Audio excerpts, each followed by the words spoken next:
everybody. Keith Hilson with the Trombone Shop at Schmidt Music, back with another video. And today I've got a really unique instrument, something we don't see very often in the US. This is the Yamaha YSL-895EN Eijiro Nakagawa small bore tenor trombone. So for a lot of us here in the US, we're not familiar with Mr. Nakagawa, but he's been a huge name in the trombone community in Japan since the early 1990s.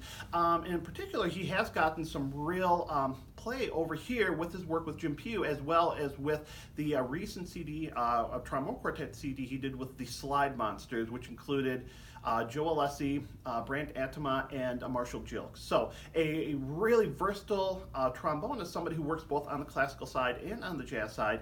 And so this is his signature small bore tenor trombone.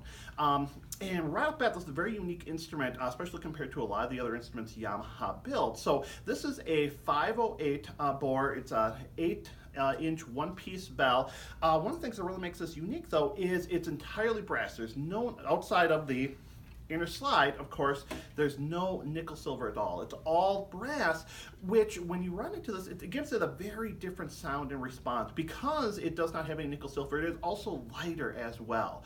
Again, especially compared to kind of standard, custom Z tenor trombones, it is quite a bit lighter. This has standard tuning slide versus the custom Z small bore tenors, which have the reverse tuning slide set up as well. So again, a very unique instrument in a lot of ways. So I'd like to play for you a little bit so you can hear this horn in action.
So one of the things that really attracted me to this horn when I first got a chance to put hands on it is how responsive it is, but still maintaining a real warmth and character to it. So a lot of times when I run into horns that are really responsive, a lot of times, partially due to its real lightweight. So I'm thinking horns like the Bach LT16M, like the XO John Fedchuk.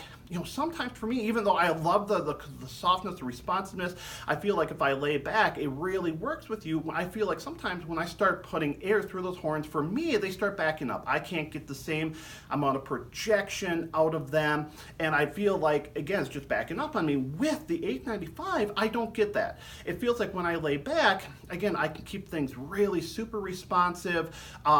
I feel like articulation and fast patches and passages is really clean and crisp, but again, with a lot of warmth. But even when I start putting air through it, and it does start to get a little bit more focused, it still has a lot of forward projection, but still maintains a lot of the warmth and core to it. And frankly, that's something that we run into a lot with the all brass instruments. There are some other things that some people think they don't do as well, but that really unique core, warmthless core, there's a little bit of lightness to it, but a lot of really cool stuff. So, hope you enjoyed this video here. If you have any comments about what you heard, or if you had a chance to experience this instrument, feel free to leave those comments below. We always appreciate those. If you like this video, think about giving us a thumbs up. If this is the first video you've seen of ours, think about subscribing to our channel. We're always trying to create new, interesting content for you. And as always, you can find us on Facebook, Instagram, and Twitter. Thanks for watching, everybody.